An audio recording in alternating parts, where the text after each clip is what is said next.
Bless up, God family. What is good? We are back with another episode of Ageless Living, creative wellness, and the art of alignment. Before we go any further, let's check in with our breath, our posture, maybe softening your gaze if you're in a comfortable position to do so, or maybe even closing down the eyes, letting the eyelids hang heavy. Noticing the breath entering and leaving your body. Noticing your ability to control or to surrender. Taking a deep collective breath in together. Another sip through the mouth. And let it all go. Shoulders down, jaw relaxed. Taking another deep breath in. This time the arms coming all the way up through the sides. Expanding in those ribs. The lungs inflating and let it go.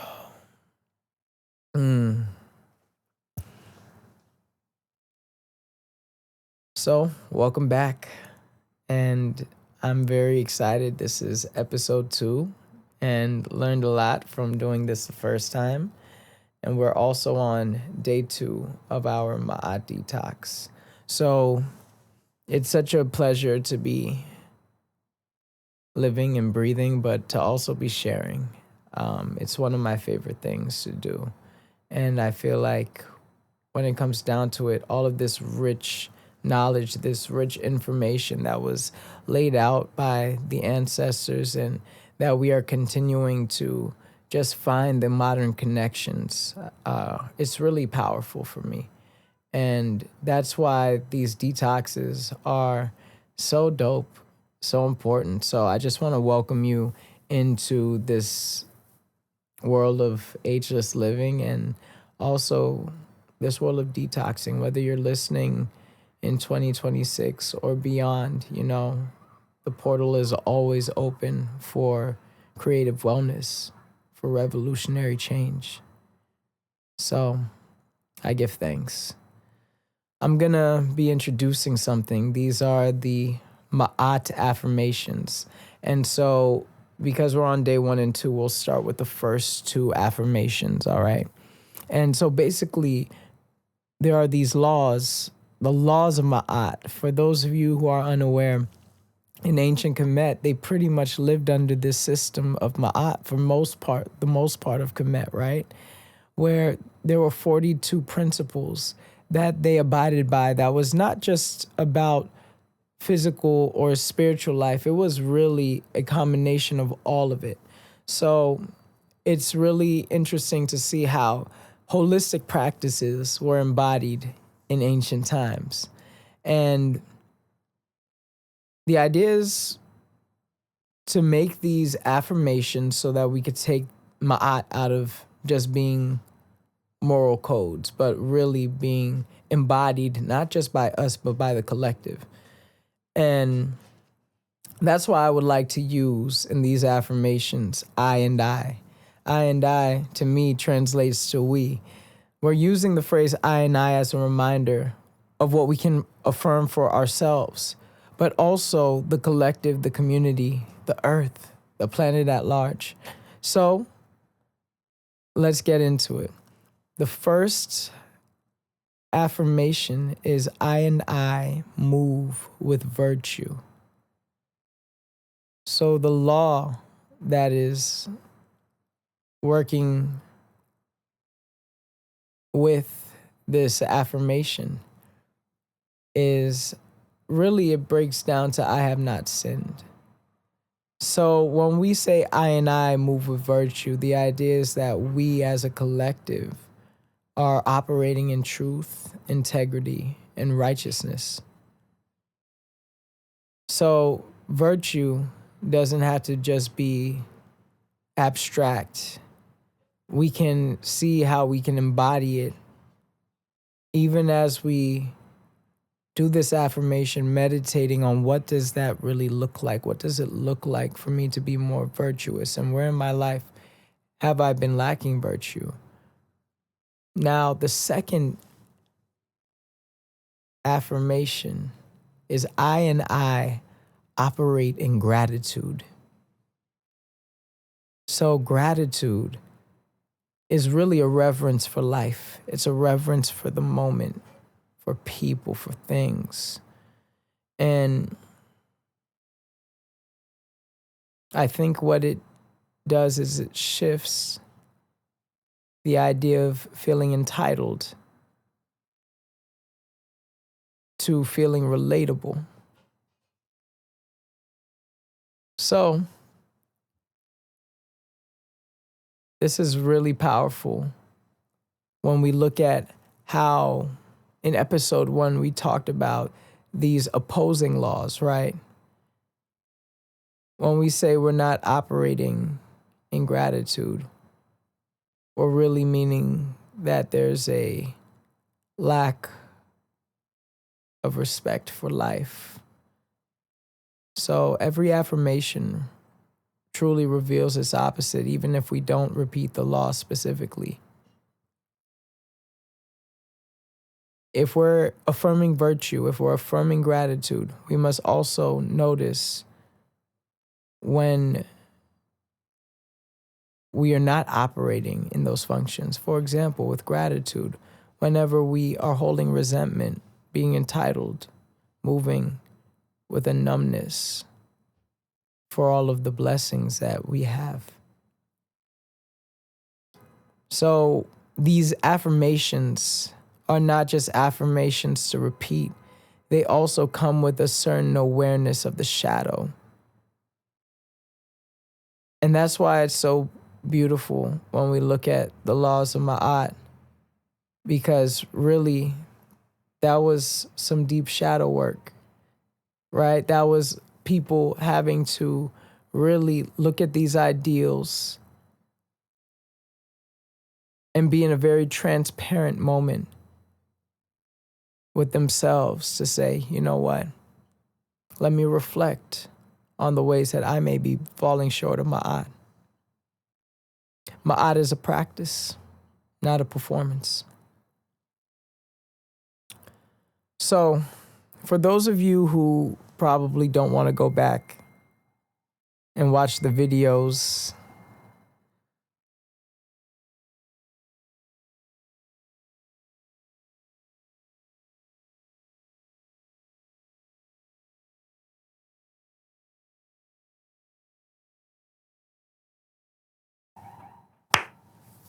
so for those of you who probably don't want to go back and watch the videos from last year, I just want to break down briefly what these 7 challenges are. So I'll definitely be unpacking these throughout the detox program. So I would like for you to join me live for that so we can really go in. But pretty much the first challenge is sticking to an organic plant-based fast or doing a liquid fast. The second challenge is movement with intention. So Kemetic yoga is really great for that. Kemetic qigong and my practice roots activation, which fuses a lot of these elements with some other intuitive movements so that we can connect with our breath and once again being intentional with our movement. The third principle, or challenge I should say, is no intoxicants of any kind. We don't want to have toxic conversations. We don't want to harbor toxic thoughts. We don't want to take intoxicants, whether your vices be smoking or drinking or any of that. The idea is to really move in a pure manner. Even the music we listen to could be toxic. So recognizing that. The next challenge is to commune with nature. And I know in January in many places it's cold, but I want to just paint this scenario for you today. Earlier, I was walking outside and I just noticed the settled snowflakes just falling. It was just so powerful to recognize that, nature has its cycles. And of course, a lot of people talk about how they don't like the winter time. But we could also admit that the winter is good for some beautiful moments, y'all. The winter definitely be highlighting just how amazing life is. I was walking and also looking at the trees without the leaves exposed. And to me, that's such a beautiful thing. The fact that we can allow these leaves, even in our own lives, to fall off in different ways, because everything, can be its own connection, right? Like, we're connected to this planet. And when I say everything is its own connection, we have parts of us that fall off and regrow, restore, renew, whether that's in relationships. And it might not be a specific relationship that you're losing, but maybe a pattern within a relationship, maybe a pattern within the relationship of yourself. So in a sense, these bare trees had so much to teach me earlier today. So communing with nature doesn't have to be, I need to go to Hawaii or run to Puerto Rico and jump in the beach. It's noticing that every single thing around you is nature. Anyway, I said I didn't want to elaborate on this. Y'all come join the detox and the risings. The next one is to really speak life, promote life. Let your words, let your actions, let your deeds be all about the Ankh life. Allowing yourself to be in tune and harmonized with things that are producing and not just consuming. So when we affirm, when we speak life, when we share a smile, when we slow down and breathe together, to me, that is speaking life. The 6th challenge is to tap in with the community. This is number 7. Tap in with community, you feel me? It could be, your loved ones calling your family up and whatnot, but once again, we're cultivating and building this community, the Ageless Living community. So I invite you, if you're looking for a lot of beautiful, like-minded folks, and I will say a lot of successful folks are in this room too, like who I'm so inspired and motivated by. Some of my mentors, some of my contemporaries who are also like just so inspiring. So come kick it with us. The last thing to do is journal. Now, it's great if we can do that right in the rising and also right before we lay our head to rest. The reason why is because we're getting closer and closer into this more delta theta state as we move through the alpha state, if we are comfortable, right? Because these are now brainwave states that we're talking about, and we really can only optimally go there when we are truly relaxed. And all of these practices are meant to relax us. When we are tense and when we are constantly in that sympathetic nervous system response of fight or flight or freeze, then there's honestly just so much of life we're missing out on. So if you want to go deeper, I definitely invite you to reach out to me if you'd like some support. The work you do doesn't have to be alone. So I would love to offer more assistance if that resonates with you. We're now going to read the 2nd instruction of Ptahhotep. And this one, all of them are really powerful, but I think this one really speaks to the temperament of our society today, especially with all of these things going on politically. And, though I don't want to be super outright political when it comes to addressing the concerns that we all already see, because I want to focus on how we can build, how we can not only build, but affirming that even these politicians are building in their own right. The more of us that can affirm that and speak it out, then I believe that we will see change, significant change, as opposed to complaining. As Bob Marley said, when you quarrel in that negative way, you're sending prayers to the devil, I say. But that's Bob Marley. Maybe we jump on some Bob Marley lyrics another time. Let's tap in with Ptahhotep. Had to give my god uncle, my ancestor Bob Marley, a little shine though. This is the second instruction. Check this out.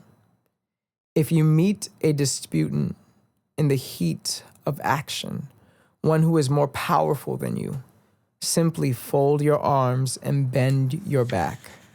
To confront him will not make him agree with you.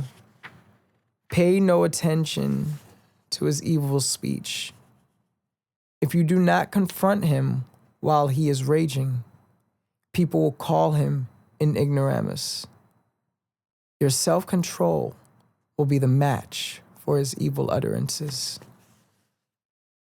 Listen, y'all. Let's breathe that in real quick.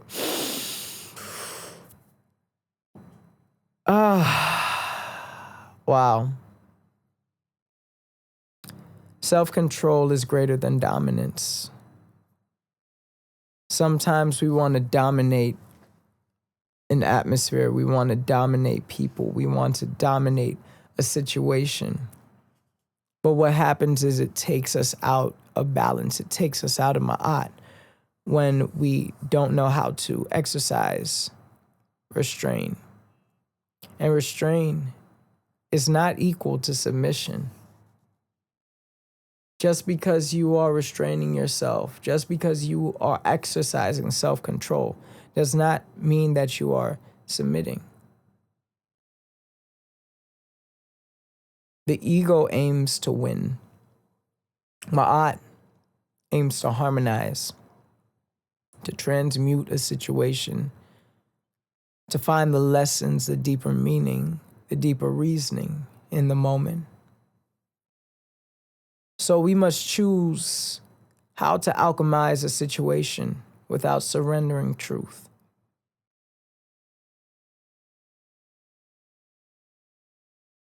As opposed to trying to move against the current or trying to grip the flame with your hands, we can allow our processing and our rootedness in Ma'at, in self-awareness, in super-awareness, to triumph over that egoic urge to win, to be right.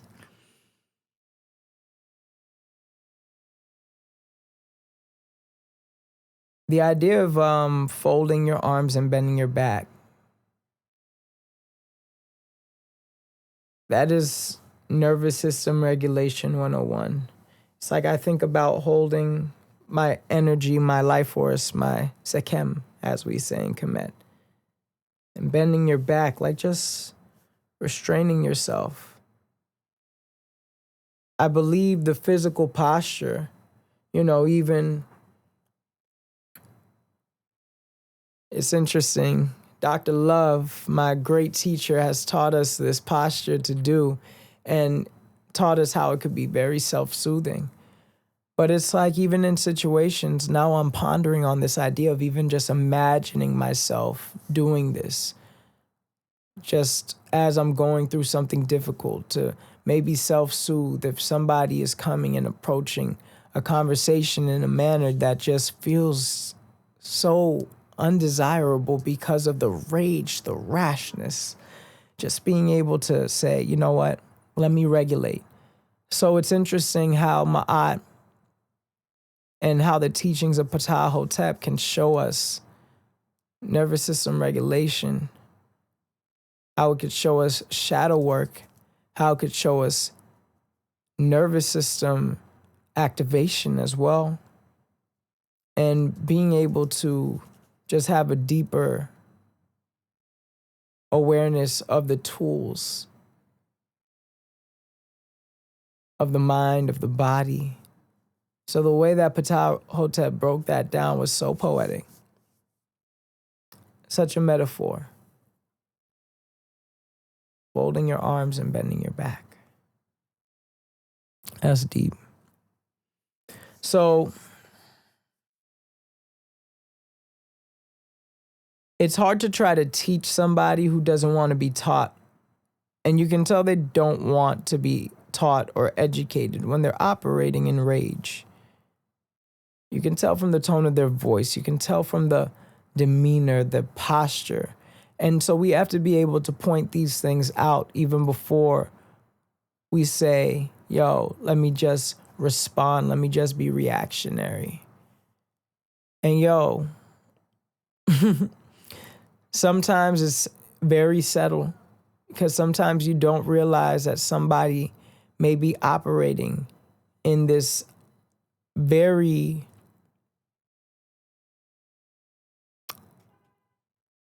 ego-driven and borderline narcissistic way, to the point where manipulation doesn't necessarily always look like them yelling or screaming.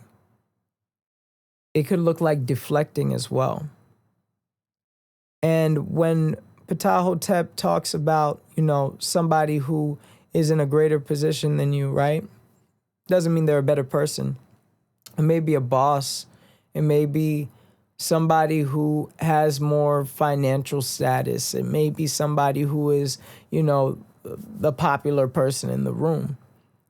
And knowing that, hey, I don't need to try to prove anything to anyone nor challenge this person. So speech without awareness has no authority. It holds no weight. And just remember that people expose themselves all the time. When you compose yourself, people expose themselves. And self-control feeds the soul. This is something that when we are able to practice a certain level of embodiment, we look back and we just are so proud of ourselves. We're so happy. And it's a muscle that we have to train because a lot of us were trained in a different way based off of the default mode network, basically the part of the brain that has processed life in the way that it's been given to us, and also how we've related to it based off of where we were born, when we were born, our parents, how people treated us and communicated with us at school. And so to be able to switch out of that default mode network and to start to reprogram and rewire is really a powerful thing. To be able to exercise self-control, because once again, self-control feeds the soul. We see this in modern times in terms of people feeling like they need a clap back, or I gotta diss you now because I feel disrespected, or even humiliation. And this can extend even over to gossiping. Another thing is feeling like you need to have the last word. And all of this is truly about defending ego. But we need to stop emphasizing the ego. Let that thing go. And that's why, even back to the affirmations, I think it's so powerful to say I and I. This is what I'm affirming for we, It's not an I ting, it's a we ting, as we say in Yad, So the truth doesn't need to be loud. The truth doesn't need to be proud. The truth defends itself. And so something that I am learning to embody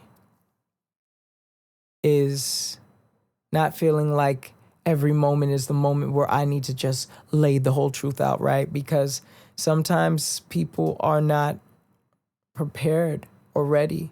They're not in a emotional state. They're not in a brainwave state or even a sympathetic state in terms of I should say they're not in a state within their own nervous system to be able to process and handle that truth. And sometimes you don't have to be the messenger. Not every stage is an altar for you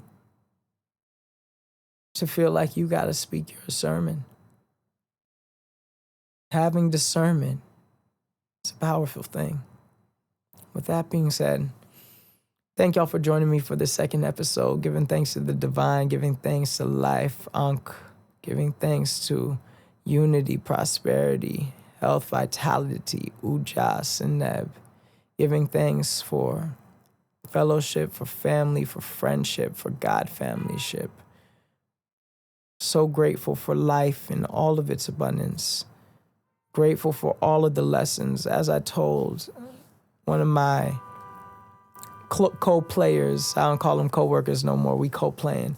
As I told one of my co-players, there's no mistakes.